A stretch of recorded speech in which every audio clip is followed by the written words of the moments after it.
키워드로 뉴스를 살펴보는 빅데이터 뉴스 빅뉴스입니다. 오늘자 7천여 건의 기사에 가장 많이 언급된 단어들인데요. 분야별로 보겠습니다. 먼저 경제입니다. 한국거래소가 큼지막하게 떠 있는데요. 랠리를 펼쳐온 코스피가 3거래일 만에 하락했습니다. 오늘도 출발은 좋았습니다. 장중 최고치를 뛰어오르다가 곧바로 되밀렸고 이후 낙폭을 키워 2,600선 아래서 장을 마쳤습니다. 외국인들이 역대 최대 규모인 2조 4천억여 원을 순매도했기 때문인데요. 1조 원 이상 순매수에 나선 개인들이 추가 하락을 막았습니다. 이번 달 서울 아파트 월세 가격이 지난달보다 1.06% 올랐다고 KB국민은행이 밝혔습니다. 3개월 연속 기록적인 급등세를 보인 거라고 언론은 전했는데요. 임대차 3법 시행 후 전세 품귀 현상 속에 세금 부담도 커지자 전세 물량이 월세로 빠르게 전환된 데 따른 결과라고 분석했습니다. 시중에서 5만 원권을 찾아보기가 갈수록 어려워지고 있다는 한국은행발 뉴스도 화제였습니다. 올해 1월에서 10월 사이 5만 원권 환수율은 25.4%에 그쳤다고 합니다. 한국은행 관계자는 세계 경제 불확실성이 커지면서 안전자산인 고액권을 보유하려는 수요가 늘었기 때문이라고 설명했습니다.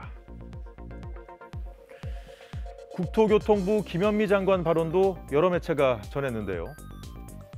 오늘 국회에 나와 전세난 해결을 위해 아파트를 공급해야 한다는 지적에 대해 김 장관은 공사기간이 많이 걸려 당장 마련하는 것은 어렵다면서 아파트가 빵이라면 밤을 새워서라도 만들겠다고 말해 논란을 불렀습니다. 다음은 정치 뉴스 키워드입니다. 문재인 대통령의 수석 보좌관 회의 발언을 언론이 비중 있게 다뤘는데요. 진통이 따르고 어려움을 겪어도 개혁과 혁신으로 낡은 것과 결별하고 변화하려는 의지를 가져야 새로운 미래가 열린다고 말했습니다.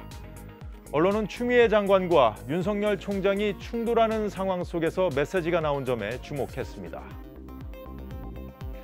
오늘 국회 법사위는 윤석열 총장 직무배제 결정에 대한 현안 질의가 무산되자 국민의힘 의원들이 불참했고 더불어민주당은 단독으로 회의를 열어서 법안 51개를 처리했습니다. 다음은 국제뉴스 키워드인데요. 일본에서 지난달 코로나 감염으로 사망한 사람보다 자살로 숨진 사람이 더 많았던 걸로 집계됐습니다. 대규모 인원 감축과 사회적 고립 등의 피해가 낳은 결과로 남성보다 여성에게 더 큰 영향을 미쳤다고 외신들은 보도했습니다. 세계적으로 코로나 백신 확보 경쟁이 치열한 가운데 중국의 코로나 백신 공급 전초기지인 브라질이 중국 백신 구매를 망설이고 있고 말레이시아와 태국, 필리핀 등 동남아 국가들도 미국이나 영국 기업과 백신 구매 계약을 체결하는 등 중국 백신을 외면하고 있다는 보도도 눈에 띄었습니다. 오늘 빅뉴스는 여기까지고요.